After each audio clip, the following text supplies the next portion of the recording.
Welcome to the Plant Cunning Podcast, where we explore our relationship to plants, other people, and the mysteries of nature. Coming to you from the high Allegheny Plateau in central New York. We are your hosts, A.C. Stauble and Isaac Hill.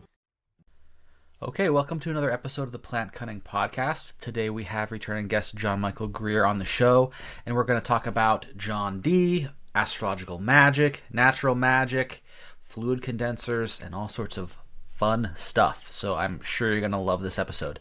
Before we get into it, I do just want to let people know that if you would like to study herbal medicine and aromatherapy with AC, she is starting the 9-month diploma program for Actea Institute with her co-director Gabriel Mojay in mid-October. So enrollment is open. You can sign up now. This is a comprehensive course on herbalism and aromatherapy, meeting every week, and it's live classes that are recorded, so you can always catch up with them. But check it out at actea.org, and you can sign up there. Also, I am still, as always, offering Vedic astrological readings.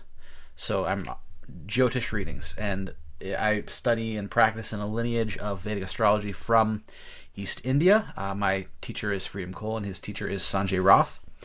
And we look at the chart as a map of the karma, and we're using the sidereal zodiac and all that kind of stuff.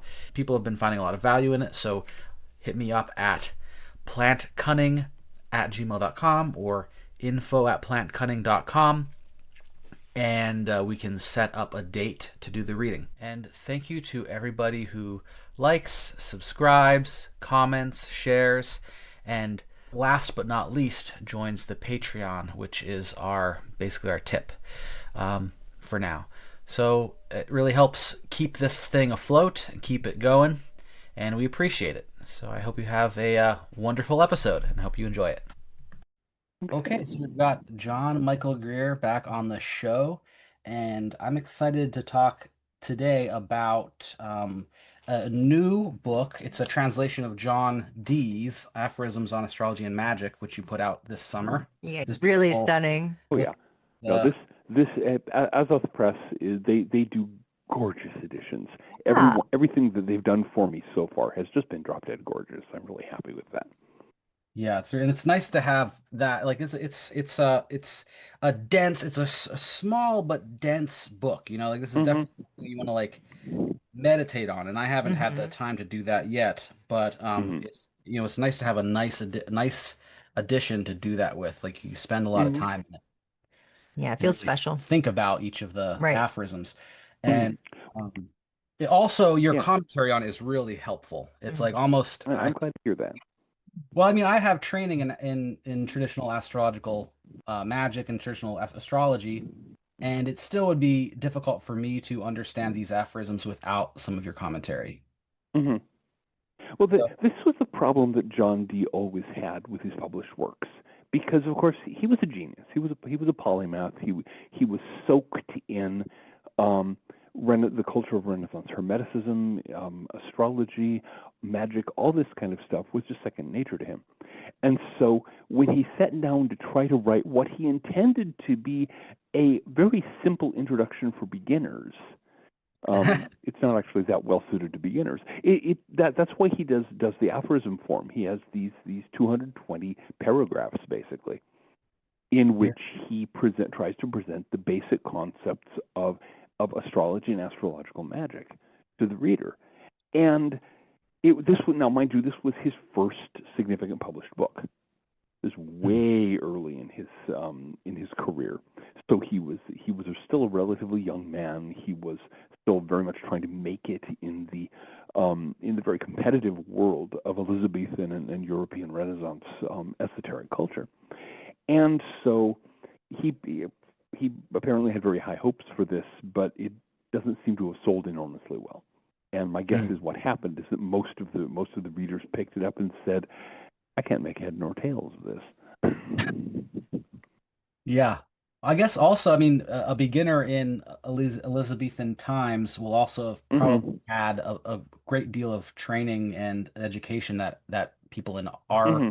that I don't have, like the trivium and the quadrivium and all Hmm. of that. Hmm. So they're Hmm. already kind of a leg Everybody, up. yeah, everybody in the equivalent high school already got a rundown on the basic theory of astrology, which was the basic theory of astronomy at that time. Mhm. Um, you can find, I think Lynn Thorndike did a translation many years ago of the sphere of Sacrobosco. That sounds like something that should be a D&D adventure. Down on the ninth level, we hacked our way through the trolls and finally reached the sphere of Sacrobosco. But it was actually basically the standard high school textbook of Hmm. astronomy for in all across medieval Europe. John of Sacrobosco was the author, and the title was actually De Sphera on the Celestial Sphere. And it's a very it's as long as you realize that it's written from a geocentric standpoint, the idea that Earth is the center and the sun goes around it and the stars rotate around it and everything. As long as you handle that bit of anachronism well, it's very straightforward and very sensible. One of the things it does, by the way, is permanently disprove the lie, and it is a lie, that people in the Middle Ages thought the Earth was flat. Hmm. It starts out with one of the very first things it does is present a series of cogent logical proofs that explain why the Earth is round. It is a sphere. Um, it is very small in comparison to the sun, Hmm. and fairly large in comparison to the moon. Hmm. It is a very, very long way away from even the nearest celestial body, that being the moon. And the stars are so far away, you can't even calculate it with the methods of the time. So they had that much down. Yeah. Well, yeah, we like Yeah. to flatten history to make our myths make sense. Oh, yeah. Yeah, exactly. The idea that people believed the Earth was flat in the Middle Ages was invented in the late 19th century by scientific rationalists trying to basically aim another smack at religion, and they made it up. They literally just made it up. There Hmm. was one writer in the 6th century, Cosmos Indicopleistes, and we're talking about the early Dark Ages, the absolute rock bottom. Who he was a Christian, and he was a very devout Christian, and he noted that the Bible said something about the four corners of the earth, and argued from that the earth had to be square and flat. And Huh. that's the thing they picked up and ran with. But nobody took Cosmos Indicopleistes seriously. Certainly by like the 11th century, people had Latin translations of a few of the Greek classics and so on. And they walked through the proofs that the world was round, and they said, "Oh, okay, I guess the Earth is round," and blah blah blah. So, Yeah, and I but guess people in like another 200 years may look back at this time period and cherry pick a few of the flat earthers who write books and oh say that yeah, Western industrial yeah, civilization believed in a flat earth. Yeah. yeah, exactly. Exactly. That's exactly the kind of logic. And as long as people at 200 years from now believe that they're the only ones who ever understood anything really, and everyone else in the past was incredibly stupid, they'll be motivated to do that kind of thing. Yeah. This is one of the reasons that I like projects like this set of John Dee's aphorisms, because it actually works things out in a very straightforward, logical fashion. If given the commentary and given a lot of careful study, you can figure out the worldview of Renaissance astrological magic and discover to your shock and horror that it actually makes sense. Can't Yeah. have that. Oh, dreadful. Can't possibly have that. But it does. Yeah. Um, And that's one of the things I like about this book too is reading it, how much of the actual application of the astrological and natural magic is coming from astronomical principles.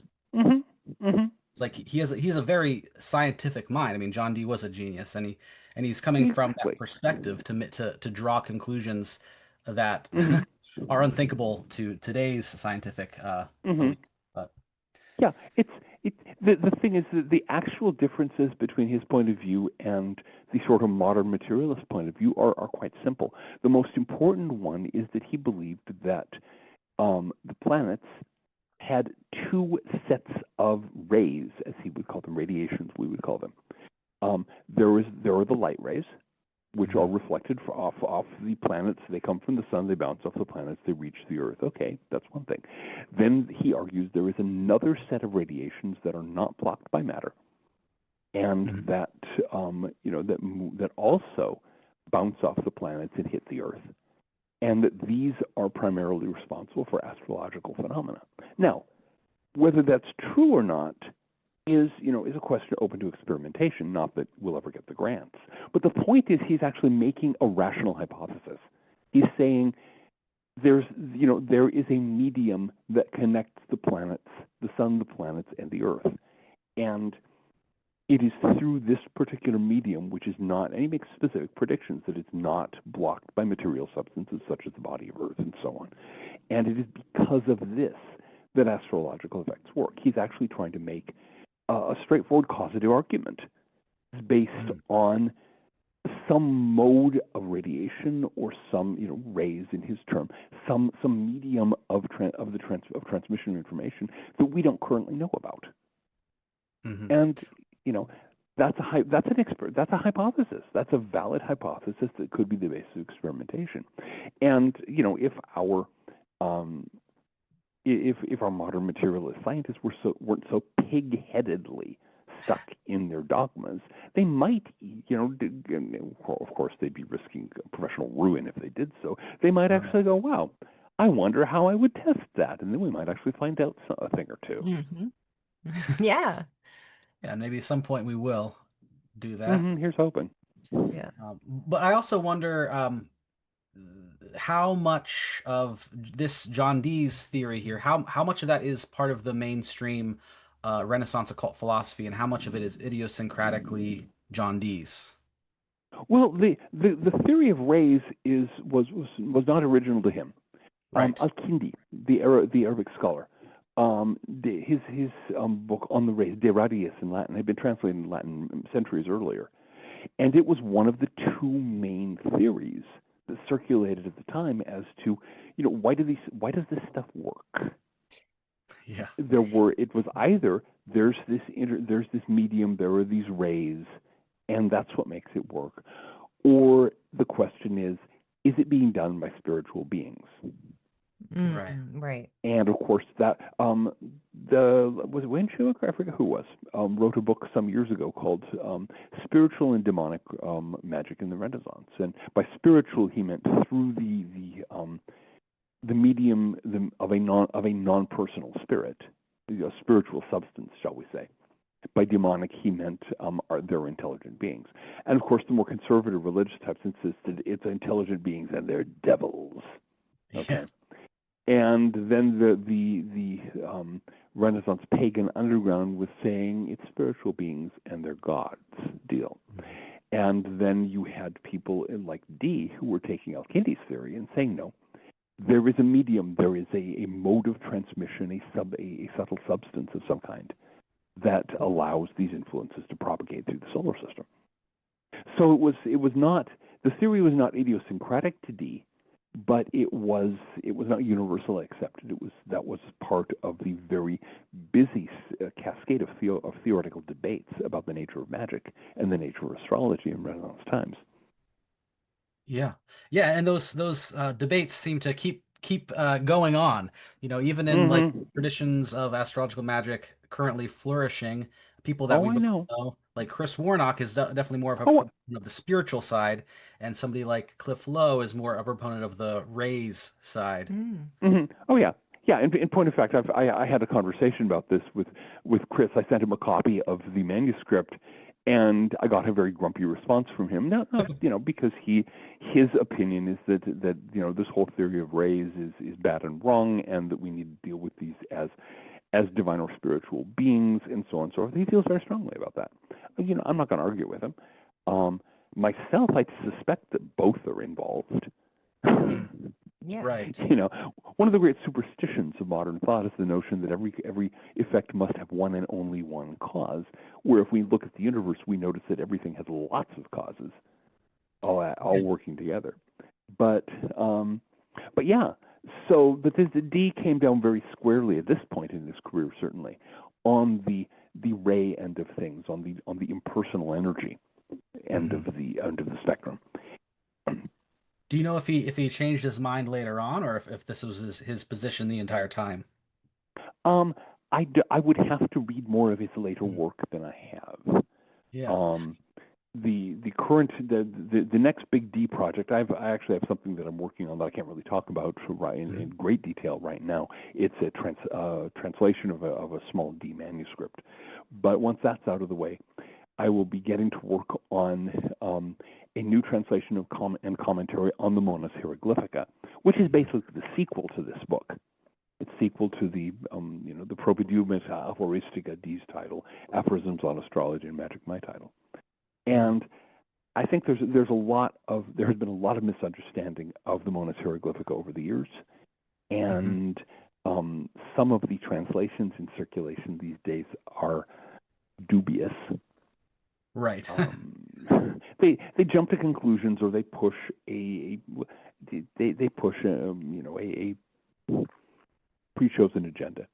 And it's normal in scholarship. The problem was the reason I ended up doing the translation of this one was precisely there was one English translation of the Propedeumus Aphoristica, and it was it was technically decent, but the translator went out of his way to minimize the role of magic. Literally left words like magic untranslated, or translated them in ways that erased the magical content. And it was done, as I recall, in the 1960s or 1970s, at a time when you kind of needed to do that to avoid falling foul of the vicious academic prejudices against occultism. But it still very sharply limited the value of the translation for occultists, people like me, who are interested in John Dee as an expert astrologer, a capable astrological mage, and someone whose teachings and whose ideas on that subject are worth studying by practitioners today. Yeah. Yeah. And I think it's really helpful. I mean, because it has to be somebody like you to translate something like this, because a lot of the scholars I think these days there are more scholars who are interested in occultism and actually practicing occultists. But you also have to have some understanding of magic and of astrology to really be able to understand it. Oh my God, yes. Right. And that's the problem with a lot of these books. Well, I grant the academic community, they are increasingly getting, they've kind of been driven to the point of where they have to start, translating occult texts and discussing them. And actually, it's been a few decades. I remember years and years ago, back when I was in college the second time, this is the 1990s, there was a newly published book on the literature of secret societies, and the foreword of the whole thing was trembling in terror that anybody would mistake the academics who wrote this thing as like actually believers in secret societies or magic or any of this stuff. No, this is perfectly harmless. We have nothing to do. It was funny. Yeah. And of course, one of the consequences was that they consistently missed obvious indications of things like occult traditions and so on. It was about the same time that somebody did a translation of one of Giordano Bruno's books on the art of memory without realizing it was a book on the art of memory. They treated it as a kind of, a study of symbolism from a semiotic point of view. And, he's talking about, using these visual images to represent the numbers, and they're going, I wonder what he meant by that. Well, he used them to memorize numbers, you numbskulls, but they went right over their heads. Yeah, well, I guess that's also like writing a translation of Aphorisms on Astrology and Magic and removing all magic from it. You remove the magic, and you also, unfortunately, the translator also didn't know enough about astrology. Yeah. And so when Dee starts talking about primary directions, which he does, it was a very common predictive method used at this time. These days, most of us use secondary progressions instead, but primary directions are still a valid technique. But the translator didn't know what those were. And he was completely baffled by, the D's learnedly talking about you directing the sun, directing the moon, doing all the things you typically do when you're generating predictions out of a natal chart. Mm-hmm. And the poor translator was just going, that I wonder what he's saying here. Yeah. Yeah. It's just one of those things. You really do actually have. I mean, the thing is, in most fields, most people realize this. You would not expect somebody to translate a text on medicine, let's say, something by Hippocrates or Galen, if they knew nothing about anatomy and nothing about illnesses. Right. Right. And if they do, sometimes they'll get some funny ideas. There's some. I'm just thinking about some particular people who recently. I don't want to get too far into it, but like if you don't really understand what they're talking about, you can like make up things that aren't there too. Yeah, oh yes, yeah, or yeah. If you once you start free associating, once you don't know what's going on, you read into it some kind of background, and pretty soon we're talking about lizard people from the Paleozoic or something like that. Right. I wish I was joking. Yeah, no, for real. I mean, because like one word can mean multiple things in different contexts. So that if you read wrong, if you continuously read the wrong context into that word, you can create something that's entirely like not relevant to the what the person was trying to talk about. Latin is especially vulnerable to that because, like most ancient languages, it actually has a much smaller vocabulary than modern languages. The words had to do double, triple, multiple times duty in many ways. Mm-hmm. And so it's very easy if you don't grasp the correct context. This is one of the things I'll be discussing in the Mona Hieroglyphica, because most people actually starting in the late, actually in the early 16th or 17th century, took the Mona Hieroglyphica as a text on alchemy. And although it does deal in I think 2 of its chapters with alchemical, this is not primarily alchemical. So they made a complete hash of it. It's as though they took a manual of auto repair and became convinced that it was a recipe for baking cakes. Yeah. Yeah, and well, so it's, this kind of thing springs eternal. There is one of the true masterpieces of unintentional humor out there. I've forgotten the name of it. Somebody took Lewis Carroll's nonsense poem, "The Hunting of the Snark," which of course is very funny and very deliberately absurd. And this very earnest person convinced himself that it was actually a discussion of the business cycle, the process by which we have business expansion and then a crash and contraction, all this kind of stuff, and published a book, this lengthy, laborious, pedantic book, explaining earnestly all about how the snark was prosperity, and the boojum was the crash and the depression, and what the bellman stood for, and everything. It's just it's absurd and in a way very sad, because you wonder if he ever realized that Lewis Carroll was trying to make people laugh. Well, it's kind of funny too. So maybe I don't know. But this reminds me too of like one of the reasons that I'm studying in like the Vedic astrology lineage is that with a lot of these ancient texts, they are very they're sparse, they're tight, there's a lot compacted into a small amount of words, and it's easy to read things into them that aren't there and not see other things. And so that if there's like a tradition of who's been understanding this text and passing along the correct meanings for hundreds of years, it's like easier to connect into that in the right way. But it is kind of harder in the Western tradition where there's been suppressed so many times in so many different ways. Well, we have an advantage that nobody uses, or next to nobody uses. Our current modern astrology, psychological astrology, is a very recent creation. Really, Dane Rudyard and Mark Edmund Jones were the two major figures of it, and they mostly got active in the 1920s. So we're talking about just a century ago. And the astrology that was practiced up until that time and continued to be practiced kind of alongside and parallel to psychological astrology up until the 1960s was much more heavily based on the older traditions, specifically the tradition of English astrology coming out of William and Lily. Yeah. Mm. And Yeah, so, and like so for it goes through yeah, like the almanacs and hmm Zadkiel and yeah, yeah, there yeah. is a Zadkiel, tradition. Raphael, all of these English astrologers who took angel names because they needed to be anonymous because casting horoscopes was technically fraud Right. Yeah. in England for several centuries. And so, I mean, Alan Leo did time behind bars for Wow. casting people's horoscopes. But at the same time, the tradition was passed along. And so, books by people, even relatively recent people, Llewellyn George is a good example, Mhm. Robert DeLuce, Mhm.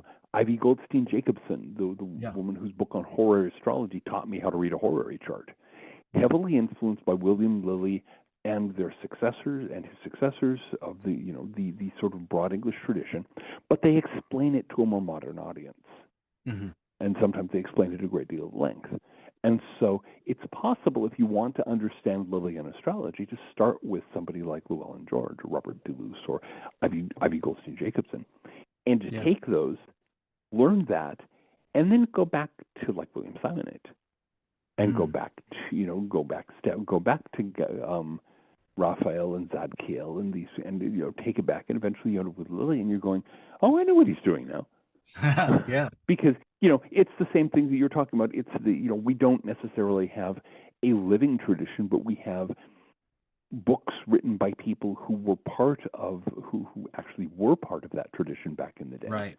who learned from other teachers in that tradition, who wrote sometimes voluminously. I mean, Llewellyn George, I assume that the guy must have, I think he had, a tank for rocket fuel on his typewriter. That guy wrote a lot, and um, and so Reminds me of someone we know. Reminds me of yeah, well, someone yeah, we know here. one of those things. I've always tried to take inspiration from the great figures of the Yes. past, and but so there is this tradition, and unfortunately, right now we have a lot of people who are very fixated on this notion that the oldest possible system must be the best. Right. And mind you, these are people who probably would not insist on using a TRS-80 for a computer. Yeah. Well, it's also the most broken system because it's the least we know about.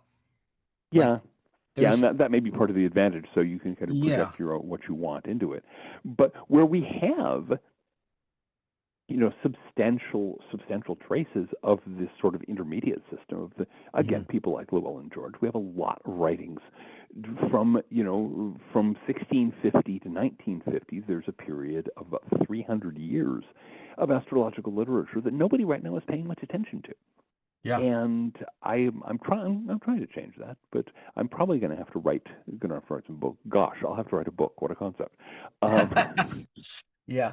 No, But I find that very fascinating too myself. I'm like in this trajectory of the Vedic astrology and like I have to follow mhm, it through, and of I course, feel very of course. grateful for studying this lineage, Hmm. but I also like that is like kind of like next on the plate, Hmm. Hmm. in a couple of years. A couple of years, yeah, yeah. One of these, we really do need lifetime planners, Yeah. so we can chart out what we're going to study in our future incarnations. Let's see. Can Right, I get right, back to right. you on that 2 incarnations from now? That would be very nice. I'm a Capricorn sun, so it's like, yes, anything Yeah, about there we planning, go. There we go. planners, Exactly. You want charts. everything I nice like and to think nicely set out. ahead. So exactly. So okay. So in this life, I'm gonna study this branch of astrology, and then how about I schedule, such and such kind for two incarnations tomorrow. I'm gonna have to clear some karma next time. So it'd be so convenient. Yes. Yeah.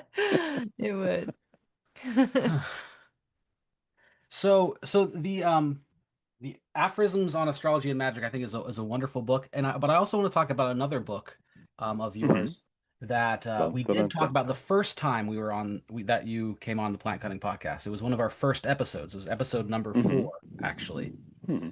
And it was Encyclopedia of Natural Magic. And I've been recently, Hmm. I'm almost finished with this book on zodiac gardens, and Nice.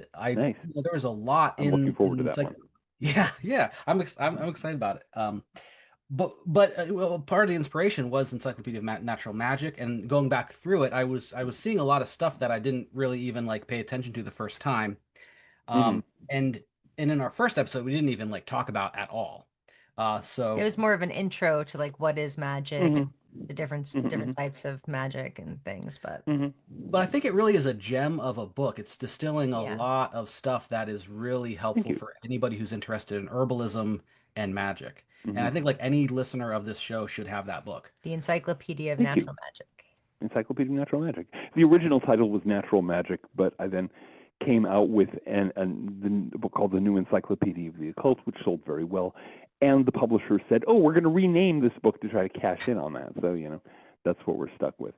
But basically, I had been spending many years, working with various kinds of natural magic, working with herbs and stones and potions and things like that. And Hmm. I happened to have access to a university library in those days, Mhm. being on the West Coast, where you can actually get a library card, unlike here in the East Coast, where they're much snottier about such things. And a university library that had a substantial number of English translations of or medieval Latin herbals and things like that. Mm. So I said, I know what I'm going to do, and Mhm. proceeded to go to go to the university library, day after day after day, and copy down every scrap of information I could get from these old herbals, gathering this detail of herbal magic, that detail of herbal magic, putting in what little I then knew about hoodoo practice, the traditional American folk magic, and some other things. And so that was the book that resulted, and it has remained continuously in print ever since. That was published, I think, it was quite an early 2001, 2002, something like that. Yeah, Oh wow, yeah. that's a long Yeah, time. it's been a long time. Oh And yeah. I mean, Yeah. you've been doing magic, you've been writing books for so long, and I'm just curious how your practice looks today and maybe how it's changed since you wrote that book. I know last time we spoke, you talked about how um, the path of the magician can be sometimes like a heavy metal rock band, like doing the lesser managing ritual of the Hmm. pentagram is very like active and forceful, and then how you could also just to the wisdom path and the path of the Hmm. occultist. So I'm just wondering what Hmm. it looks like for you these days. Okay, well, I'm still very much working with the path of the occultist. I am um, most of my regular practices these days are the material based on the material I discussed in my book, The Way of the Golden Section, and its sequels. That's been that I put that together more or less to suit myself, and it does suit me very well. So I'm doing a lot of meditation, I'm doing some ritual. The complex factor here is that I'm involved in several magical orders and things like that. I ended up receiving, long story, an initiation into a tradition that has a very rich heritage of basically medieval white magic. Oh, cool. Establish a circle and repeat prayers and invocations, and take the curse off your neighbor's cow. Hmm. Wow. That that kind of really old-fashioned stuff. There is, in fact, a spell in it to remove curses from livestock. There is a spell in it to remove a curse from a well if somebody's cursed the local well Hmm. or spring. It's very much that classic medieval stuff. The old wise man down the lane knows this stuff, and if your cow takes sick or something like that, you go to him. Um, so obviously, having received this initiation, having inherited this mass of materials, I'm going to be doing some ceremonial magic. Hmm. And I have some. I have to get. I'm in the process of acquiring the necessary hardware because, like so many of the old magical things, it has very specific requirements in terms of, you have an altar draped with such and such cloth. You have these things on it. You have a floor cloth with the following circle on it, and so on and so forth. I spent a good chunk of a day blending. I don't normally blend my own incenses, but this was an incense that you can't get commercially, although I was Okay. able to get all the ingredients. And so, blending incense and testing it out and so on. So Nice. I was not expecting to do that, but Yeah. it looked like an interesting tradition. Who knows? I may have, friends with a cattle farmer whose cows have taken sick. Oh, yeah. Stranger things have happened. In Mm-hmm. particular, in my life, Right. when I get handed some kind of esoteric tradition out of the blue, very often what that means is sometime in the next couple of years I'm going to need it. Yeah, totally. Maybe you'll move out to central New York where we got lots of cows or Yeah, something. a lot of cows or something. Well, actually, I know somebody in the Oddfellows Lodge I belong to who has cows. Okay.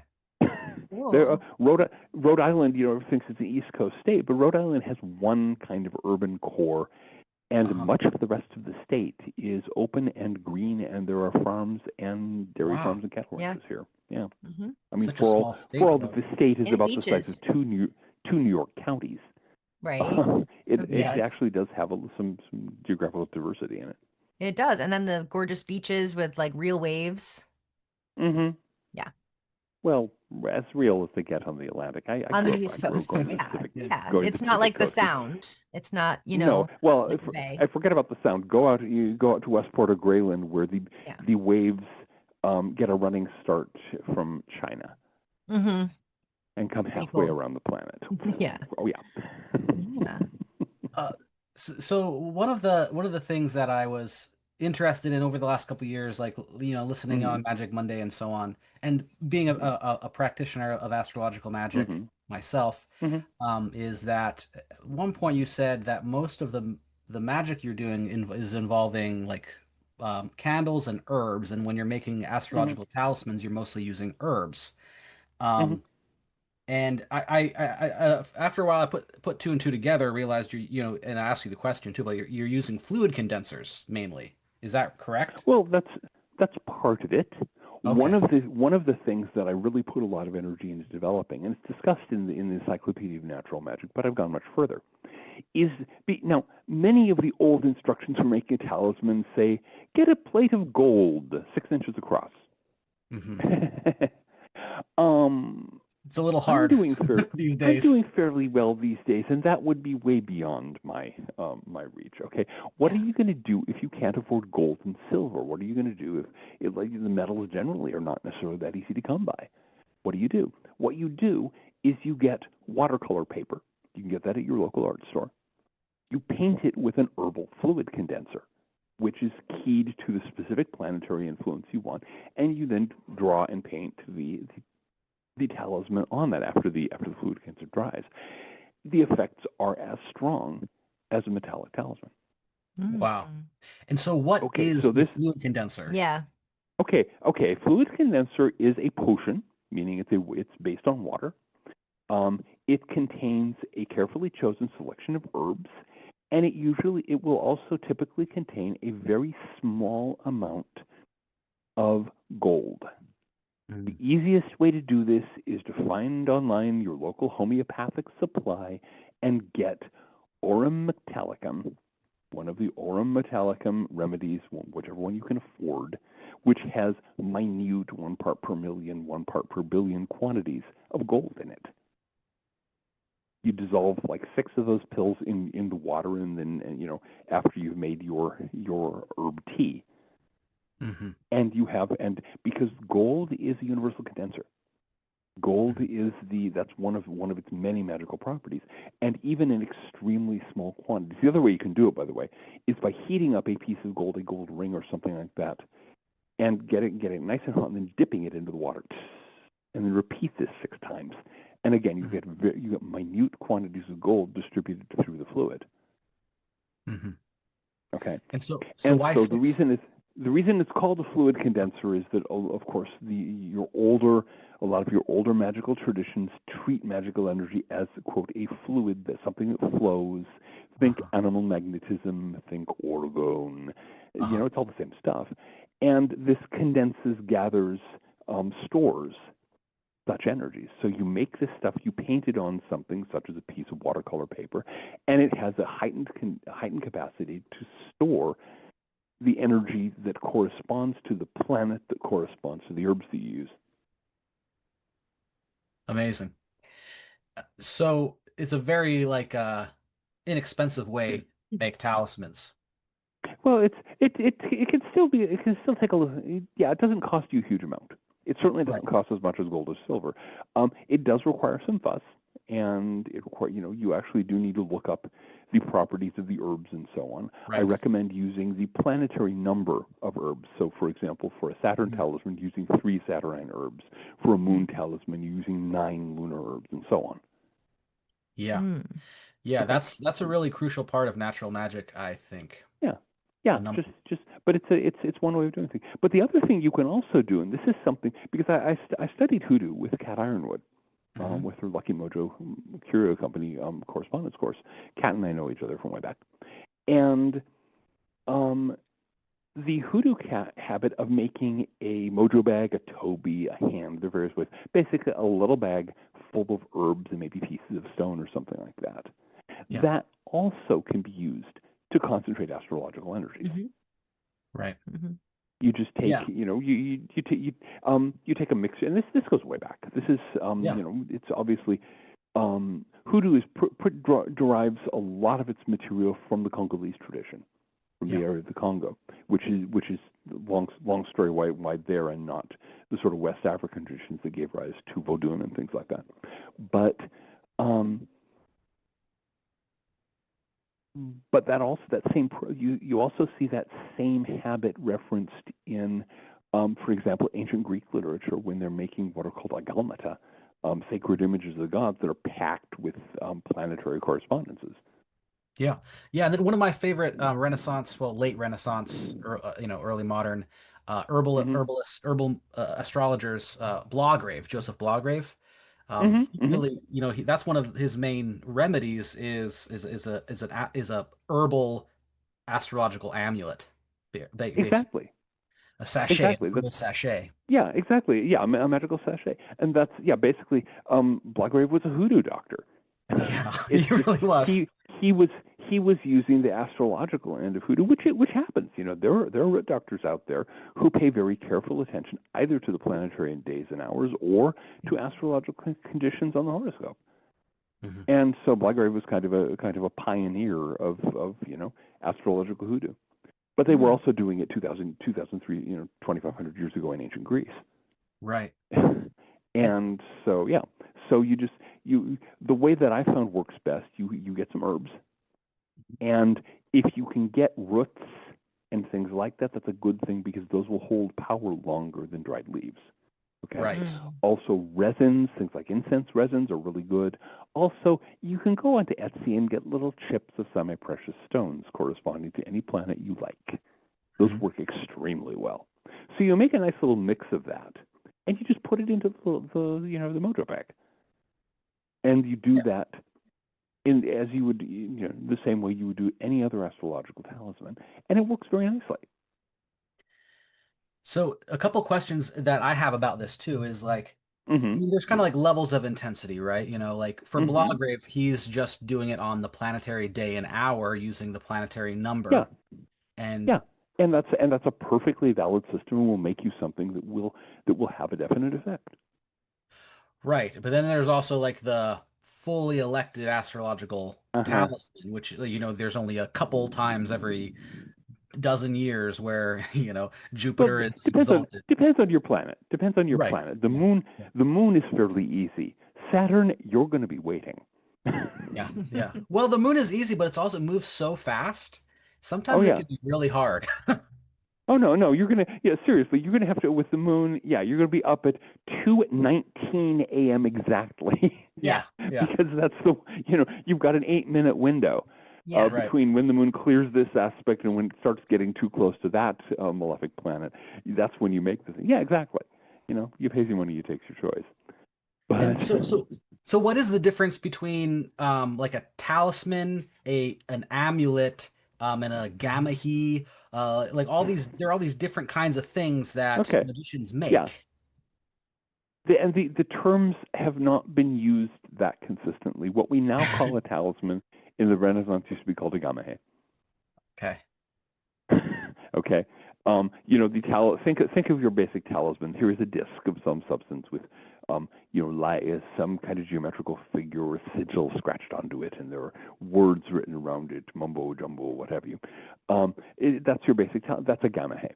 A talisman in Renaissance magic was a little statue. Right. Think of the classic love spell that has two little wax figures in belly to belly in an embarrassing position with of 7 loops of green thread tying them together or something like that. That's a talisman to the Renaissance mage. Right. So it's more like a dolly. Exactly. Mhm. A dolly or doll baby or something like that. Yeah, doll baby was the term that was used when I lived up in the mountains of Maryland, and I knew a fair number of people who practiced. Right. And then an But yeah, amulet, it can be a an lot more amulet, ambiguous. it could be, yeah, and amulet, the term amulet, mostly the term amulet is used for things partaking of natural magic. Right. The term amulet is often used for mojo bags, for example, for Toby's. Yeah. The term amulet is used for the rabbit foot, or to borrow the what was it? Oh, the Far Side. I forget the guy's name now. Who had an image of a rabbit with a human foot around its neck? Yeah. Yeah. But yeah. Um, But then there are also yeah. these, yeah. Yeah, So there but are also like these you talismans that like have the image that it's not a statue, but mhm. it's an image etched on a stone. Mhm. And And there we just start getting into, okay, what are we going to call that? right. Because there are Mhm. people, I mean, like especially today, and probably there's a long history of this too, where like that's a specific kind of talisman where there's potentially a spirit that it lives inside that stone. And to me, that Mhm. also reminds me of like living statues and that whole Mhm. tradition that even extends into India with when you're Oh yeah. enlivening a statue. Um, but what is your opinion on those kind of things? Where do those fit in? Well, the thing is, obviously they're a significant part of magic. We don't really have a convenient label for them. Hmm. The Greek term agalma was Hmm. used for the animated statue. That's something I've actually worked with. Oh, I'm a druid pagan, of course. I worship a variety of deities. I have a set of 3 divine images which I had made for myself and filled with appropriate planetary materials, and I offer incense to them and things like that as part of my daily devotions. It's a remarkable experience when I filled them up and got them going and this kind of stuff. It was like turning a light bulb on, not quite physically, but the difference between the empowered and the not yet empowered images was really quite striking. Mm. wow. I did it the simple way. I simply, I got the images, and they're very simple wooden images, Hmm. rather crude, rather sort of primeval, in fact, and they work very nicely. And each one has an empty space in it, and in each case, I put in the material in the day and the hour of the relevant planet. I didn't elect anything further than that. Just I did day and hour of planet on a waxing moon, and it was Right. quite remarkable. And I think there's a lot to be learned from that old tradition. Now there are traditionally broadly speaking, two ways of doing the animate statue. Hmm. You can do an agalma. You can have a filled statue and let the planets do the job, or you can do the ceremonial approach, like the ancient Egyptian opening of the mouth ceremony, Hmm. where they didn't put anything in. They simply relied on raw magical force to activate the statue. Hmm. I am not an ancient Egyptian priest. I don't even play one on TV. I don't happen to know the fine details of the opening of the mouth ritual, and so I figured, okay, I'm going to do things the standard Greek Neoplatonist way, as in some of the writings of Proclus, as in the Asclepius, and so on. There are documents that talk in quite some detail about how this was done, Yeah. and so that's a recovered technology. That's something we now know how to do. Hmm. And I've done some talks about it in a few places, and I'll be publishing something eventually for the Cool. benefit of modern polytheists. You want to get a little closer to your deities. You want to have a little more divine activity in your life. This is how it's done. Have fun. Yeah. Yeah. And so then, like, in a way, having a ring with a stone that has an image Mm-hmm. etched on it and there's herbs under that stone, that in a way is Mm-hmm. kind of like a portable statue. Well, yeah, that's exactly what it is. Hmm. That's exactly what it is. And of course, it is a portable statue in very direct contact with you, So you better be very comfortable with the energies that you're bringing into play, Right. Right. And so how because does there is that no insulation. Yeah, and so that's why it can be kind of a dangerous thing too, and that's Oh something yeah. that Keith talks about too, is like how uh, magicians who have cursed themselves by electing very Mm-hmm. bad talismans. Mm-hmm. It can be done. Um, Yeah. that one of the reasons I always tell people before you get into any kind of practical magic, get good at least one system of divination. And a Yeah. system of Right. divination, please note, that can give you a hard no. I personally use geomancy for this, Uh-huh. because geomancy will tell you not merely no, but no. Right. It's like, Geomancy will slap you across the face and say, "What are you thinking, you moron?" Yeah. And and so that's I can horary astrology is also good with that. Although my horary skills are not quite up to my geomantic skills. So, yeah. but have some system of divination that will tell you when you're being an idiot, and use Right. that before you use that systematically. And if you have any doubts, if you have too much emotionally invested, go find a friend who does divination, take their advice. Mm. Yeah. Because you can Yeah, mess yourself over with this. for sure. I mean, and Um, even the tarot, I mean, we have a 10 of swords, you know.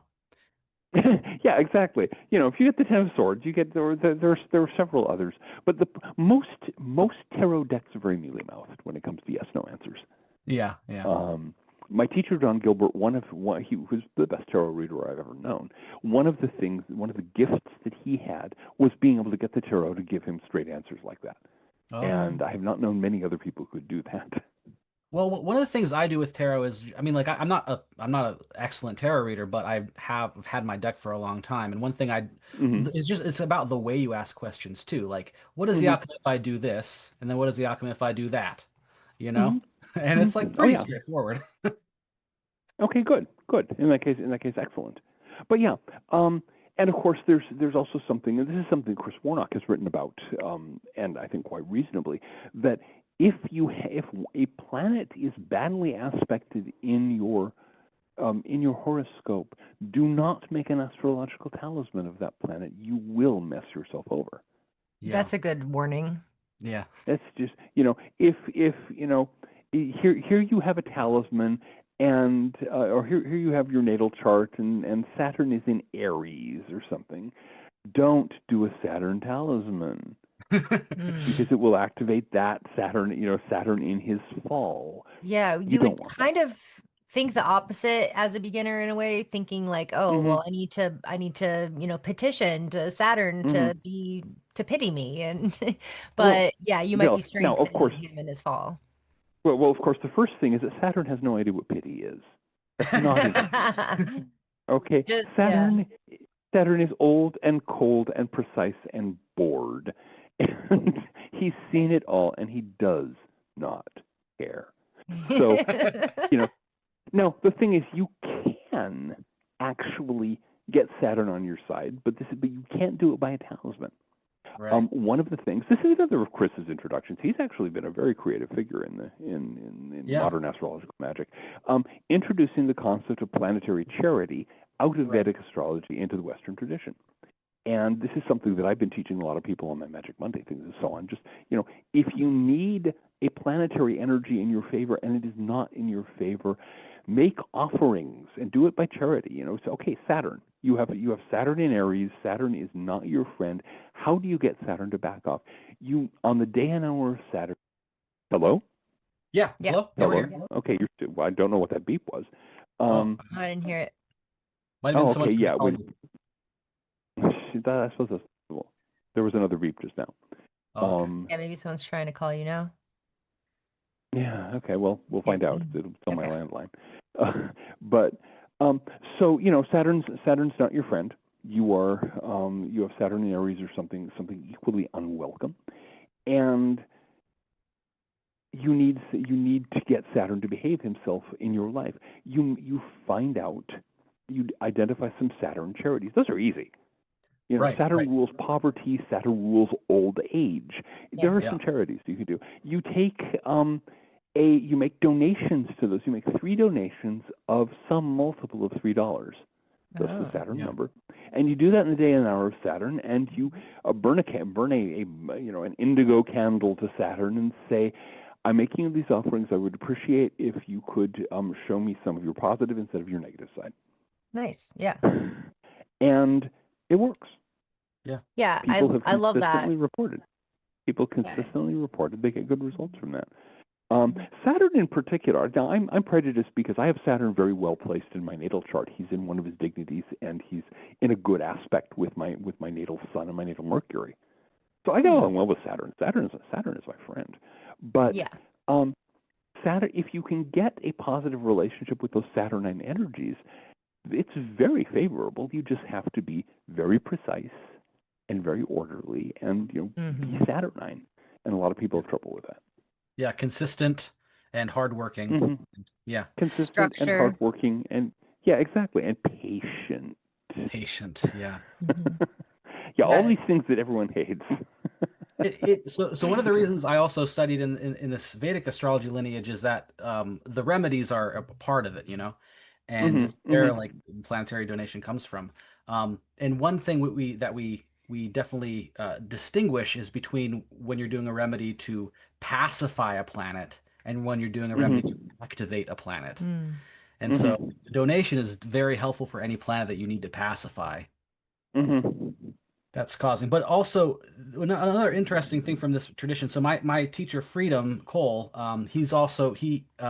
another famous astrological magician, Austin Coppock, studied with him, and so they're pretty tight. And Freedom will actually use the Vedic chart and use Western talismans to activate their placement in the Vedic chart, which is really interesting. So that's another thing. It's like when I'm looking at a chart, it's like you also don't want to activate your sixth lord or your eighth lord, and the planets that are in a really good position that you do want to activate. So it can be very complex. Oh yeah. No, it's not easy. There is another approach though within the Western tradition.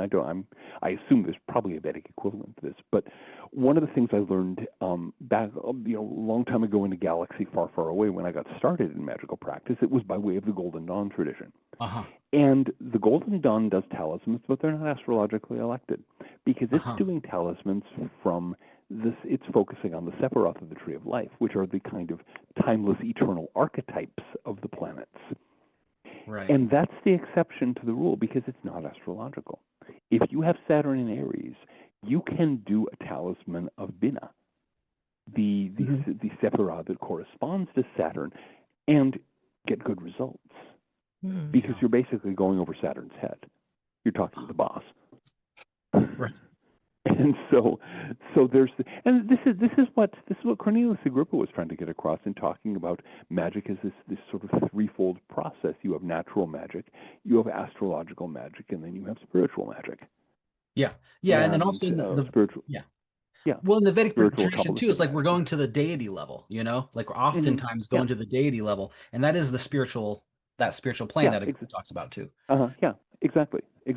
So yeah, okay. I figured you had something like this, but it's something a lot of people in Western astrological magical circles don't know this. They don't have the Golden Dawn background. They haven't been exposed to high magic. Right. And so they're left floundering when there's Saturn in Aries, and they can pacify him with planetary charity. But what if you need to bring down a strong Saturn influence? Well, you need a Bina influence. You need to follow Cornelius Agrippa's advice and leave the floor of the 3-story tower you're on and go up to the top floor. Right. Yeah, I think a lot of people forget that the planetary level is an intermediate level. Yeah. It's really like a language between us and the gods. Yeah. A long time ago, this was again back when I was doing the Golden Dawn thing, back before I got started in Druidry and things went the weird way they went.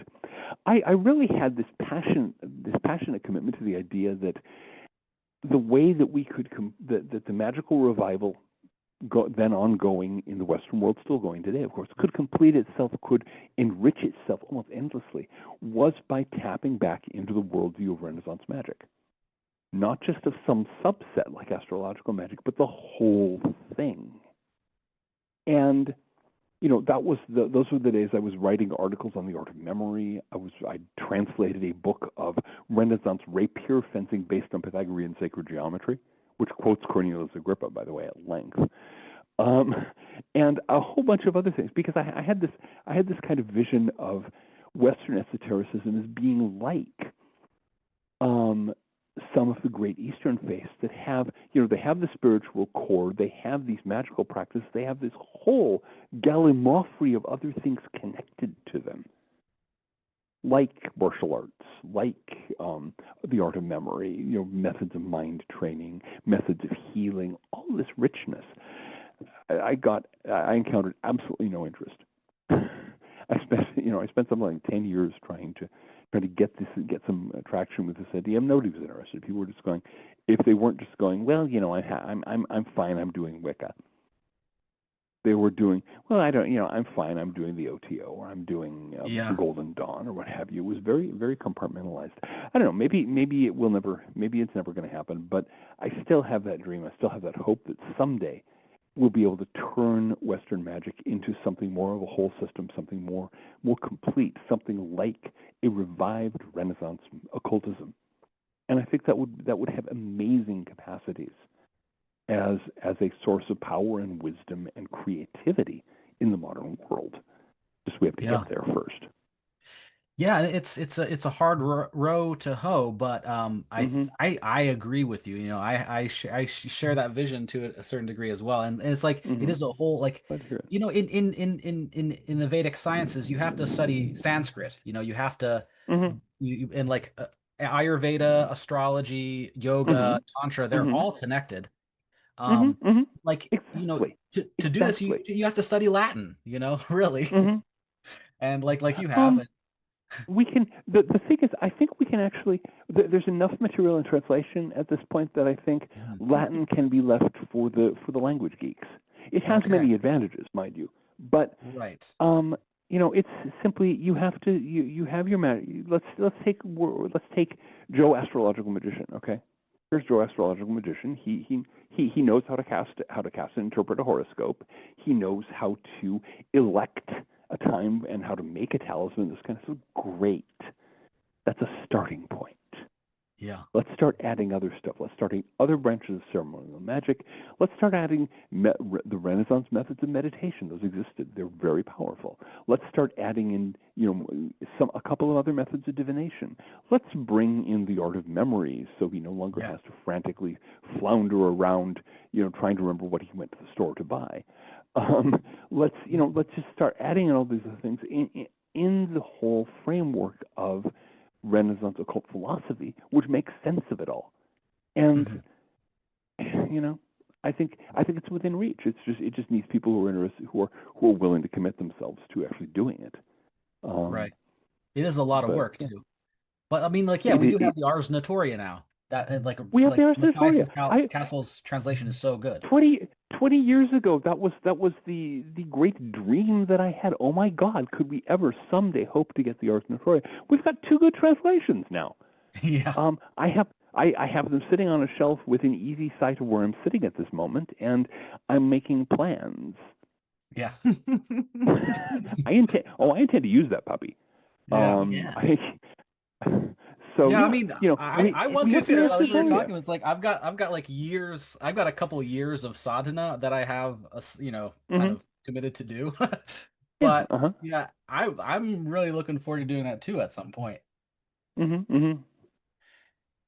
But so to get to that world view of Renaissance astrology, one of the things I really like about studying with Chris Warnock is that he starts you off by trying to understand the Elizabethan world picture with that book. Yeah, he used Tilliard's book, as I recall, which is a fine book. The other one that I highly recommend is C.S. Lewis, The Discarded Image. Right. Yeah. And because people think of Lewis, okay, yeah, he was a Christian writer, yeah, he was a fantasy writer. He's one of the great medieval scholars of his generation. And seriously. And he put some of his academic work is among the best stuff, because the reason he was able to create imaginary worlds in his fiction is that he he actually grappled with the difference between the modern worldview and the medieval and Renaissance worldview. Right. And and the results were good. It's a book I would recommend to anybody. The Discarded Image by C.S. Lewis. The guy could also write, which helps. Yeah. And to go to that worldview, there's this idea of the chain of being, right? And there, and like, and Dekindes, the D radius, radies, or all these, are part of this kind of worldview. But this chain of being, one thing that I've been kind of beating my head against a little bit as I've been doing this zodiac garden work, is on the level of the plants, actually. There are some plants that are so easily categorized, like garlic. Garlic is clearly Mars in Aries, Oh yeah. But there's a lot of other plants that are a lot more ambiguous.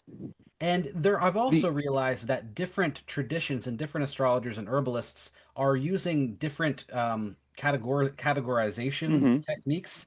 Some people are using a code, like some of the herbalists. There's like the sign is the part of the body, and then the planet is the action. So motherwort is it's relaxing, so it's Venus, and it's to the heart, so it's Leo, so it's Venus and Leo. But so many plants have so many actions. Yeah, and they're a lot more complex and complicated, and interesting than just the planetary significations. You know what I mean? There's so much more to each plant. They're like people. But I mean, they are people. Well, yeah. Equally, you cannot summarize a person by saying, "Oh yeah, I'm a Leo." Right. Yeah, Exactly. exactly. Yeah. Exactly. It's quite probable that each plant has, in effect, a complete horoscope. Yeah. And we just aren't clever enough to read that yet. Yeah, and a plant like cayenne pepper might have, Mars in Aries in the 10th house, which we would, in like Vedic astrology, would consider that a Mahapurusha yoga. So that person embodies the greatest, the aspects of Mars to the highest degree. Yeah, exactly. And then you want to know, okay, where in cayenne pepper, where is the sun? Right. Where is the moon? Exactly. Because presumably every planet or every plant contains the influences of all the planets. Yeah. And the fact that what we're doing is kind of a very rough guide, if you will, based on what little we've been able to figure out, and based on the fact that, as human beings, we are not at the top of the great chain of being. This is, I think, one of the great blind spots of modern culture. We have this obsession with man, the conqueror of nature, man, the important thing. Come on, okay? Even within the worldview of modern science, we're the temporarily most successful life form on the thin, damp film on the third rock from a minor star. Okay? We're not that big a deal. From within the Renaissance worldview, we have a place in the world, and so does garlic. We are no more important than garlic is. And less tasty. By all accounts, less tasty. Well, it depends on yes. I suppose that's true. But what was Alexander Pope's line? From nature's chain, whichever link you strike, 10th or 10,000th breaks the chain alike. So yeah, basically every link on the chain is of equal importance, from the highest to the lowest. Right. And that means, okay, we have a specific place in the cosmos. We have a specific function in the cosmos, as does the garlic, as does the slug that's trying to chew on the garlic. But we don't know that much. And so we're left to our own resources, and such resources as we can get by, say, conversing with spirits, including the spirits of plants. One of the ways I suspect a lot of people figured out the planetary and so on, the astrological meanings of plants, was by talking to the plant spirits. Yeah, for sure. I mean, and even actually the oldest thing that I've come across that assigns plants to signs is actually Thessalos of Tralles, and that list is in Agrippa. but he literally says he got it in a dream from a god. Yeah, exactly. Oh yeah, in that case, yeah, God said, "Oh, by the way, here's something that might help." Yeah. Exactly. Whether it's a Exactly. god or Yeah, plant spirits, yeah. exactly. Well, and of course, one thing to keep in mind is that in the pagan world, that word God covered an enormous amount of territory. Yeah. Pretty much anything that was wiser and stronger than an ordinary human being, and hadn't been a human being recently, because there was a separate category for dead human beings who are still active. We call them saints now; they called them heroes then. But almost anything else could be a god. Right. That was just theos was the term for them, or deus, what have you. Yeah. So it might have been what your theosophically inspired occultists nowadays would call a plant deva. Yeah. And it comes So, from yes, it's by the way. Deo, Yeah, Deva. exactly. Yeah, It's the same thing. yeah, exactly. It was among the many labels that that the Theosophists ripped off from the Indian traditions of the Indian subcontinent, of course. But we're kind of stuck with the terminology. Yeah, but it works. I mean, Devata, Deva. I mean, it works as Mm-hmm. a powerful spiritual being. A powerful spiritual being. Yeah. Yeah. In one of the traditions that I've studied, the devas specifically are identified with. You'll recall Dion Fortune talks about the lords of flame, the lords of form, and the lords of mind. And the devas in like plant devas, mountain devas, this kind of stuff are in this system referred to as lords of form. Right. So they belong to the second swarm. They're the swarm. They're the swarm of the great spirit, the vast spiritual powers that created these forms that we now encounter as mountains, plants, what have you. So if the planets have spirits, would this also apply to them? They're a Devata type of thing in your mind, or no, this is okay. We're getting to the complexities of occult cosmology here. Okay, planetary spirits are in the process of evolution. Okay, the three great swarms, the Lords of Flame, Form, and Mind, they've actually completed their evolutionary sequence and are basically in we could say in heaven, we could say at the highest realms of being. They go forth and come back in the service of the solar logos, the deity, the central deity of the solar system. And but the planets, like us, we're also still in the process of evolution. We have not completed our journey yet out and back. We're coming back, but we've got a long way to go. The planets are part of a different current, and they evolve through the experiences of the beings that live on them. So as we human beings are sort of tripping over our own feet and bloodying our noses and picking ourselves up and saying, "Okay, that was stupid," the planet itself is learning from our experiences. Mm-hmm. And the same is said to be true of every other planet in the cosmos. The difference between a planet and, say, a moon is that moons don't evolve. Comets don't evolve, asteroids don't evolve, planets evolve. And so the Earth spirit, the spirit of this planet, the goddess of Earth, if you want to call her that, is a being like us, although incalculably vaster, and is growing and learning and developing toward her own destiny, as she nurtures us and learns from our mistakes and probably chuckles behind her hand when we're being unusually stupid. A lot lately. The thing is, my guess is that every intelligent being at this stage, the stage where they've gotten past the point of being governed by instincts, governed by group souls, things like that. They're out on their own now. It's like all of us when we turn, those of us who left home when we turned 18. And made a complete muddle of things because we had no clue what we're doing. And that's what intelligent species do. When they finally get to the point of genuine individual intelligence, they trip over their own feet constantly. We're in the middle of doing that. We've been doing it for a couple of million years now, and I don't know that we're going to get a clue anytime too soon. Right, at least as a species.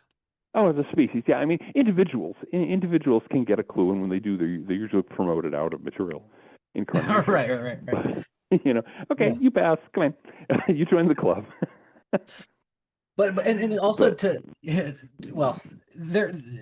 get back a little bit, like I was just thinking about the term species, and Dee uses that term species in a particular way. And in turn, and also this relates to the plants as species of species, right? Like the Hmm. plants are it seems to me like with the great chain of being, it's like these plants are supposed to like be pigeonholed to a certain degree into like the Hmm. one planetary correspondence. But then also, Hmm. if you go back to like the Picatrix, for instance, saffron is Hmm. used by multiple planets, it's used for the sun, for Hmm. Jupiter, Hmm. etc. Hmm. Um, Hmm. but so how so it's a lot muddier in terms of how you actually It use is. them Oh in yes, like work with yeah. them. Well, partly it's muddy because we're ignorant, but partly it's muddy because each plant is a species, is a reflection, a form, an expression of a particular cosmic energy. Right. And we can equate that with a planet and a sign, um, and an element. But that's always kind of a blunt instrument, Yeah. because saffron is itself. Saffron is, if you will, a unique thought of the divine. Yeah. Is unique Exactly. Yeah. something a unique expression of the divine that can't really be flattened out to sun or what have you. Um, garlic is another great example. Yeah, it's Mars. I mean, the name is it comes to spear leak. It looks like a spear, Yeah. okay? But garlic, it's got this correspondence to Mars. It's got this correspondence to Aries. It's got this correspondence to fire. Okay, it is hot and dry in the fourth degree, um, and thus eat it raw, and you probably eat a lot of it raw, and you'll get sick.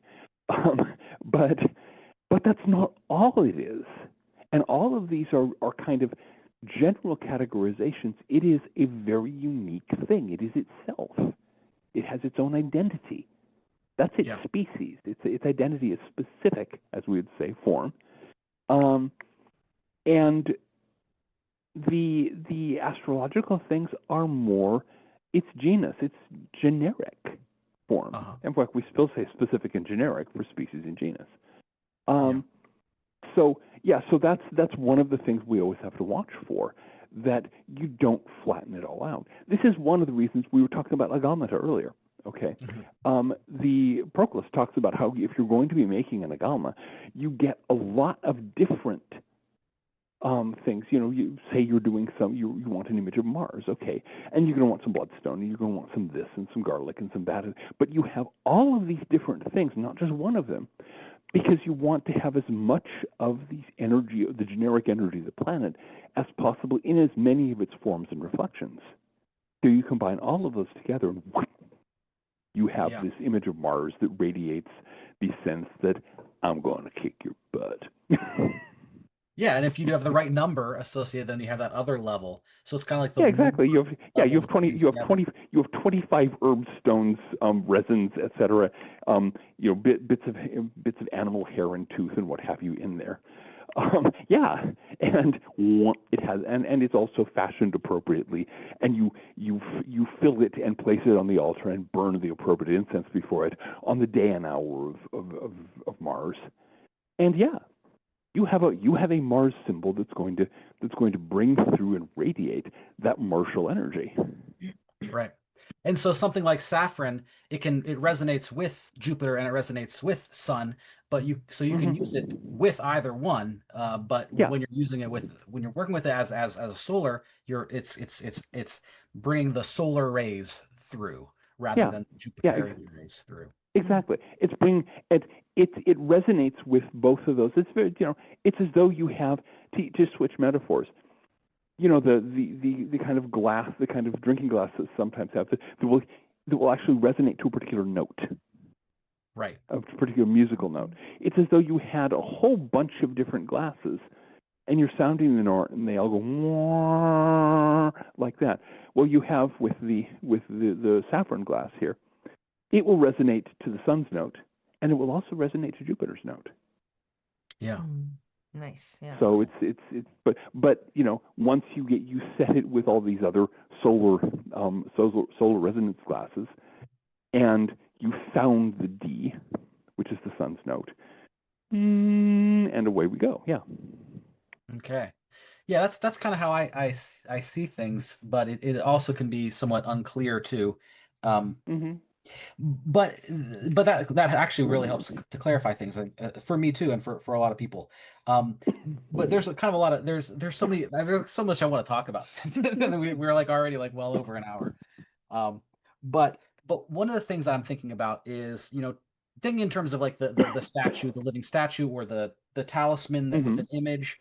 This is a Mm-hmm. spiritual entity, and Mm-hmm. in your Magic Mondays, one of the rules now is that you don't ask questions about how to get favors from spirits. And I assume it's mostly talking about Don't evocation. mooch. Don't mooch favor. Don't. Magic is not about mooching favors from spiritual beings. Yeah. Right. And that is, sadly the opinion of a lot of people. But Mm-hmm. there's also a lot of gray area too. So like Yeah. where is like evocation is clearly the mooching more. But like working with a living statue, you're working with a Mm-hmm. spiritual entity. Is that the Mm-hmm. same? Is that a similar thing? Well, I'm not doing it to beg favors. Uh-huh.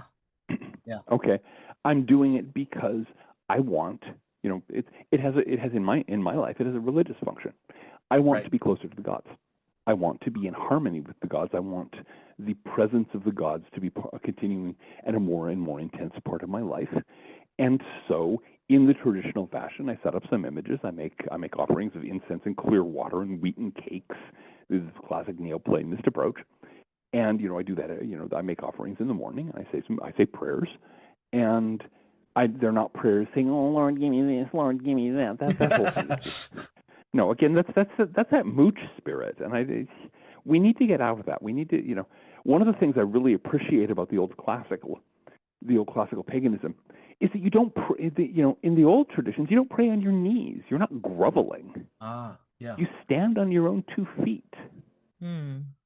Did either of you ever see Monty Python and the Holy Grail? Yes. Yeah. Okay, you remember God Uh-huh. showing up there saying, "What are you doing?" Averting my eyes, or "Well, stop it! I can't Right. stand groveling." That is a God I respect. Yeah. Right. And Totally. those dreadful psalms, so boring. Yeah, exactly. Yeah. Yeah. The God of Monty Python is one that I respect highly, precisely because he's not there to be groveled to. He's not there to be mooched from. He's there to he's there. He may be there to give a commandment. It's time for you to search for the Holy Grail, Arthur, or what have you. But he's there to interact with. Yeah. Right. And yeah. And I think it's past time. I think partly the Piscean age was an age of groveling.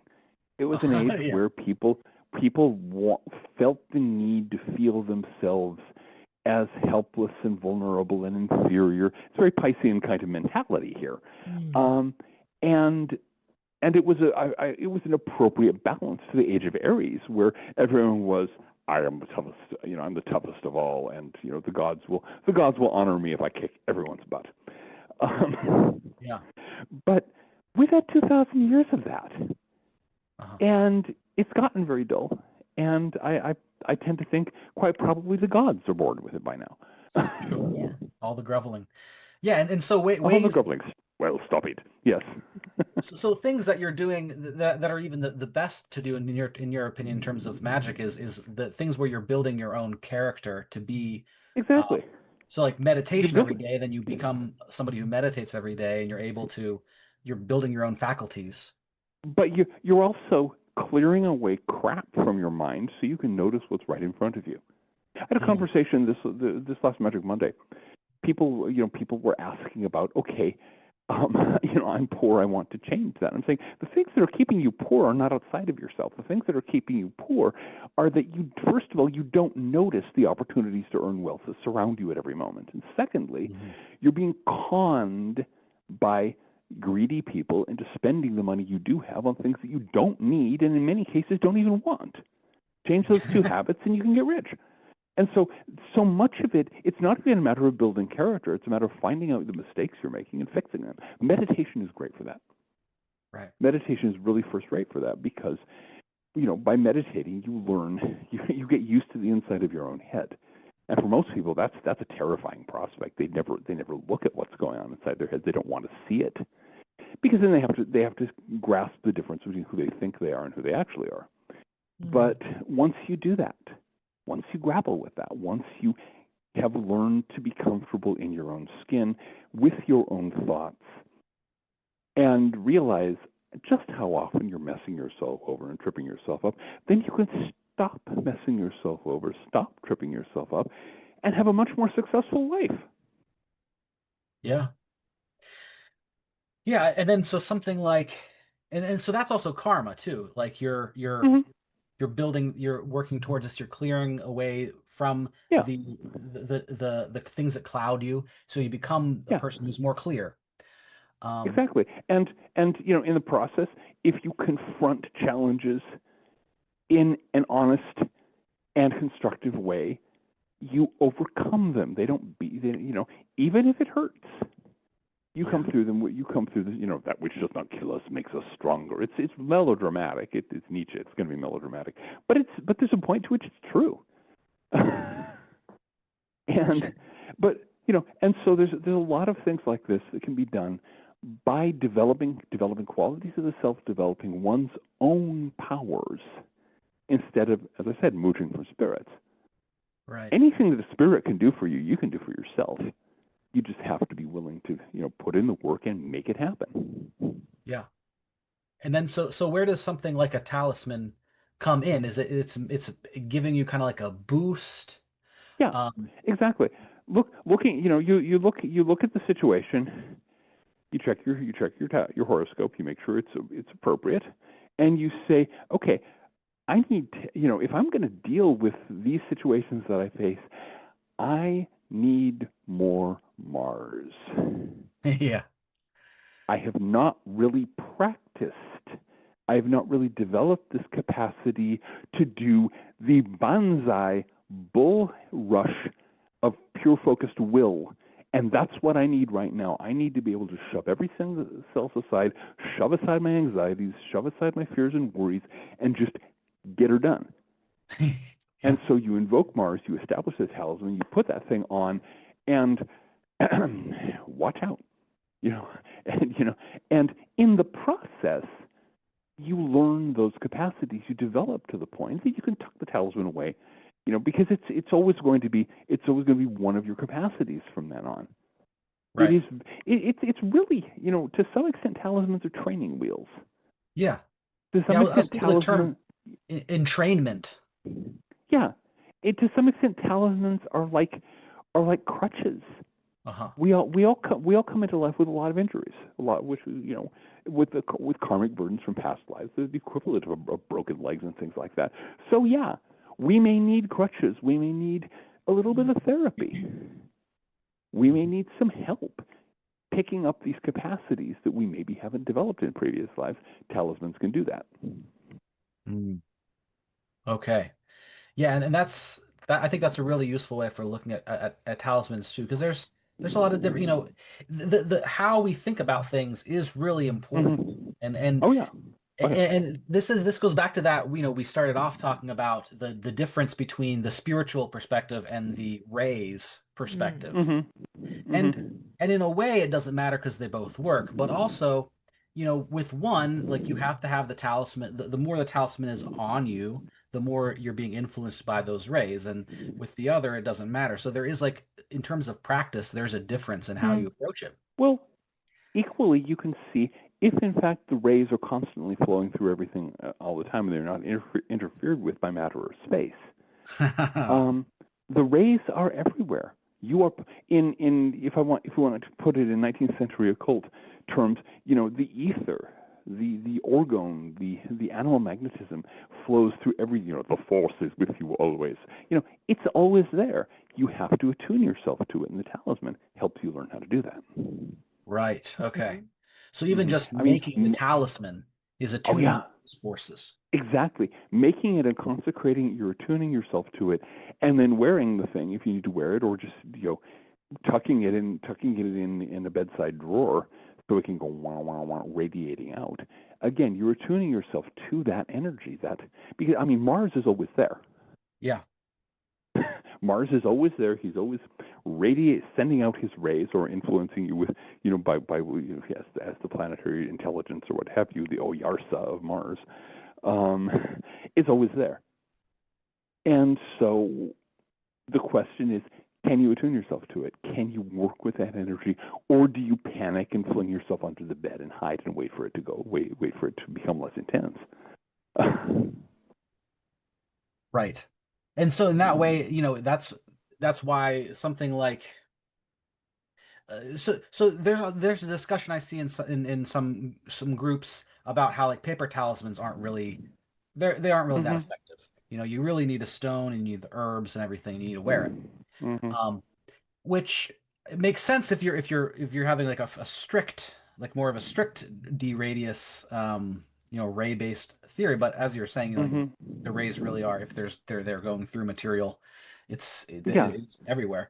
I have been wondering since I first started seeing that kind of thing, what planet these people are on. Because my earliest talismans were all paper. This was before I learned the trick of using using watercolor paper and fluid condensers. And I had paper talismans that accomplished wonders. I had paper talismans that did had amazingly dramatic results. I'm not sure what their problem is. Yeah, I mean, I think a lot of people are like to think that their perspective is the only right one. You know what I mean? And I understand that. Even pretty much everybody I know thinks that they're right. Well, yeah, of course. Very few people are going to go around saying, "I have this opinion and it's wrong." Well, yeah, I know it's wrong. I know I'm just being stupid, but even just like seeing multiple opinions and seeing like multiple ways our work is really kind of hard. It seems like it's hard. It's hard for a lot of people. We still have that backwash or that hangover very much in the churning stomach, bending over the porcelain altar form. The hangover from Piscean religion, where what opinion you have determines the destiny of your soul. So we overemphasize opinions these days. Yeah. It seems even like, I mean, I guess it's always been bad. I mean, like literally, like your opinion can get you killed. But these days, maybe it's less. But it's also like you're so identified by your opinions. Like you have to have an opinion on everything, and if you're not, and this is one of the reasons why more people need to meditate, so they can learn that your opinion is just a brain fart. Okay. Right. And you are not your flatulence. You are not your cerebral flatulence. Get used to it. Well, and also like most of your thoughts and opinions aren't even yours. Yes, exactly. Especially these days, where so many people are so plugged into the media, they believe what they're told. Bleat. Again, Monty Python. Yes, we are all individuals. Right. Yeah. But then again, at the same time, you have to have clarity and discernment, because you can get some opinions. You have to have a certain amount of discernment. Otherwise you can get really bad situations. Yeah. Well, you basically need to get a sense of what works. Right. Yeah. And if you can if you can take the teachings that you've received or the teachings you've tested and say, okay, well, I know this works for me. I put it to the test. I've gotten, I've had this and this and this. That's a lot of what I'm saying. I don't, when I want to talk about paper talismans, I'm not saying, well, here's this complex theoretical reason why paper is blah blah blah. No, the reason I think paper talismans function is that I've used them and I got excellent results from them. Right. Yeah. And so, you have personal experience. Deal. I have personal and experience. Somebody that's all any of us have. Personal experience or the personal experiences of our teachers. Yeah. And somebody might have the personal experience that paper talismans for them have never worked, but that doesn't mean that it didn't work for you. No, it means that they probably need to do something else, and that's worth keeping in mind. It is entirely possible, for all I know, people with Sun in Gemini, as I have, are uniquely talented for paper. I'm good with things with paper. I write manuscripts on paper. I used to be really, really good at paper airplanes. Maybe that's what's going on. Oh, Yeah, it could be that or something like that, something we don't know It's yet. a mystic resonance with paper. right. Who knows? I like paper books. I don't like ebooks. Here we go. Right. Well, and that's the other thing, like that I like about this Vedic tradition is Freedom talks about there's three modes of knowing. You have your personal experience, which is, and these are all they're equal. You have your personal Hmm. experience, you have the experience and the teachings of your teacher, and then you have the Hmm. tradition. Hmm. And when one of those is like so far off from the other two, then there's something wrong with that. But it Exactly. gives you a little bit more of a stability um, in Yeah, and in that's a very useful approach. Just keep in mind you have these, and the tradition is the compiled experience of teachers going back however far the tradition goes. So it's all turtles all the way down. It's all experiences. Yeah, yeah, yeah. Um, but and things are also changing too. Like we live in a very different world than, Oh yeah. 500 years ago. Yeah, oh Uh, yeah, and trust me. In my political astrology work, I'm constantly having to figure out, okay, where is the internet? right. Which house rules the internet? Which house rules ethnic minorities? There are all these things that the old books on mundane astrology, the most recent of which date from the very early 20th century, don't necessarily have. Where do you put space travel? That's easy. That's a nice house. But in each case, one has to look through and say, okay, how are we going to adapt this? And it's always trial and error. It's always, okay, let's look at the third house and see, does the planet, does the condition of the planet ruling the third house correctly anticipate variations in the internet economy during this 3, 6, or 12-month period? Now, as it happens, they do, so, and that's why I've ended up identifying the third house as the house ruling the internet Hmm. Yeah. in mundane ingress and eclipse charts. And it makes sense from So, a traditional perspective too. Like it fits in with mhm, communication, in mhm. that. Well, Yeah. that's why I originally hypothesized that. I said it's communications. It's that sort of, in effect, the neighborhood blown up to a gargantuan level. And all the old mundane texts used to say, well, this corresponds to the post office and to the telegraph system and so on. Yeah. Yeah, that makes So that sense. was the basis for the hypothesis. But I was entirely prepared for that to be wrong, and I was also watching the ninth house as a possibility. Uh-huh. Yeah, and sometimes things go on like that axis. Uh, Mhm. Um, yeah, and so this also brings me, I mean, like to this idea of systems and how much, Mhm. like, what is universal and what is culturally or bound up by the system. You know what I mean? That you're using. For Mhm. instance, colors Mhm. that are corresponding to Mhm. the planets. Um, Yeah, you but know, even with even within the Western system, there's no yeah, consistency of color correspondences. So there's a yeah. few different traditions of it. Yeah. Mhm. Mhm. And then you go outside that tradition. You can sometimes get the more inexperienced kind of occultist or so on bent out of shape by pointing out how many different colors are assigned to the four directions. Yeah. Right. Or the It could be elements. quite it could be it could Yeah. be quite lively. But yeah, go ahead. Well, yeah, I mean, and then there are certain universals too. Like Mars is always red, you know. The moon is usually Hmm. kind of some white silver, right?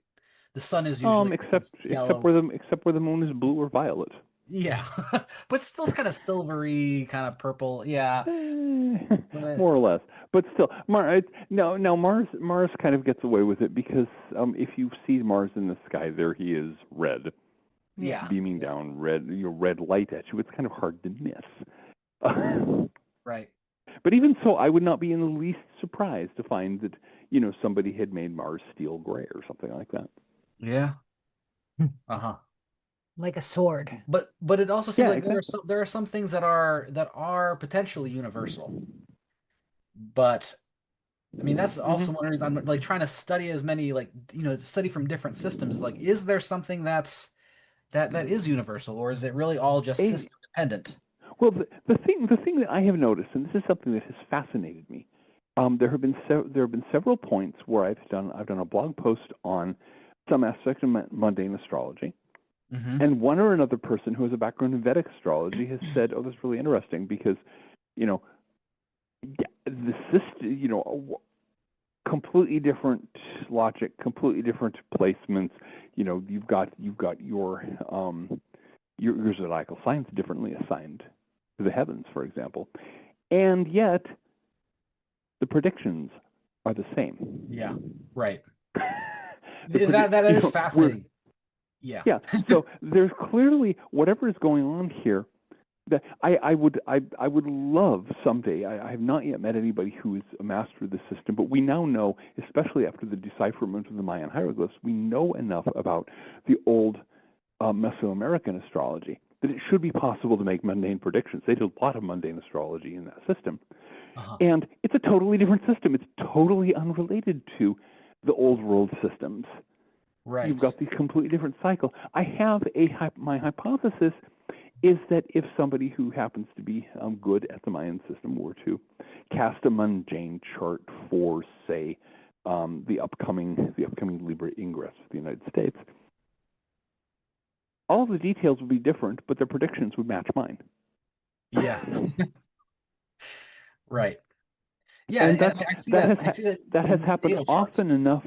That has happened often enough in different contexts that I'm left thinking, whatever is going on here is tapping into something beyond the merely planetary.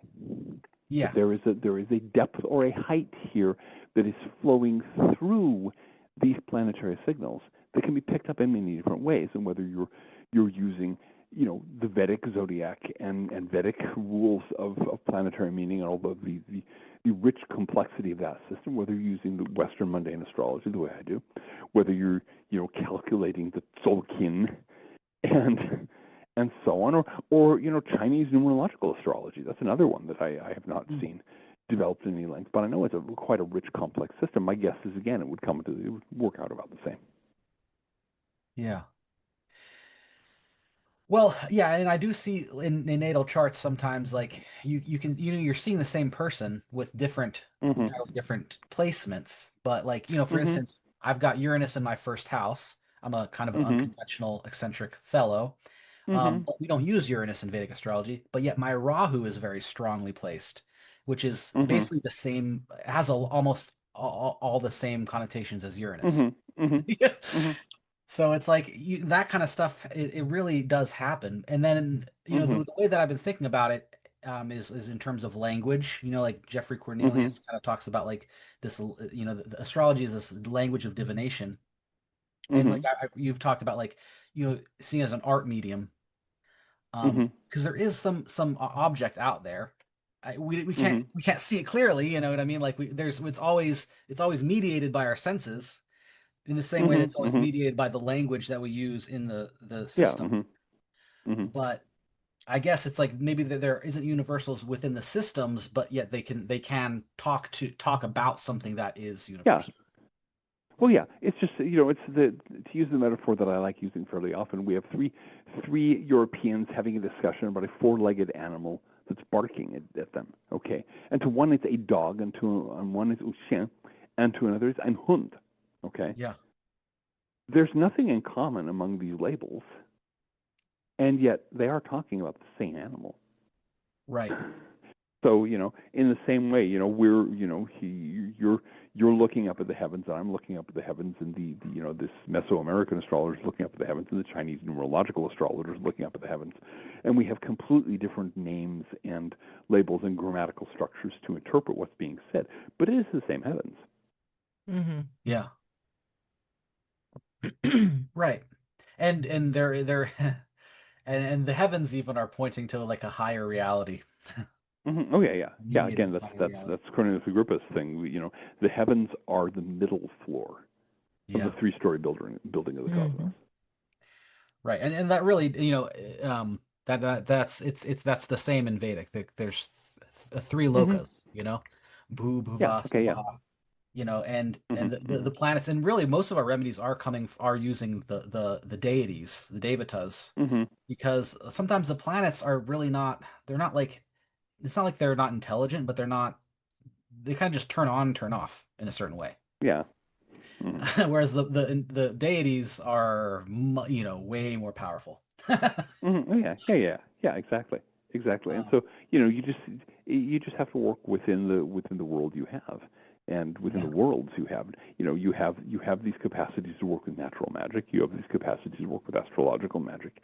You have the capacity to work with celestial magic, and you can do, with spiritual magic. You can do any of these things.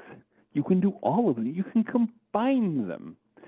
It's a very rich world, and we don't have to be the victims of circumstance. We don't have to just sit there and let the universe kick us in the pants repeatedly. We can actually do something about our lives, and these Mhm. are among the tools that let us do so.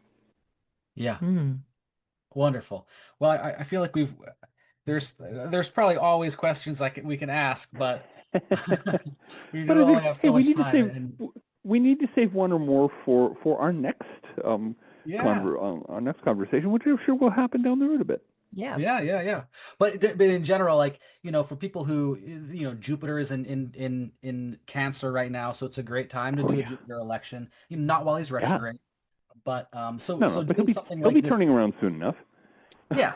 And there are some really good elections later in the year. Oh But yeah. even if you're not doing a full election, doing this kind of Hmm. fluid condenser talisman is a good option for Yeah, somebody who doesn't have access yeah. to stones. And also just wait until Jupiter is no longer retrograde, and when the moon is waxing, use the day and hour of Jupiter to do one of those simple basic talismans, whether of any kind or an amulet or whatever works for you. Make the thing happen. You can bring that in.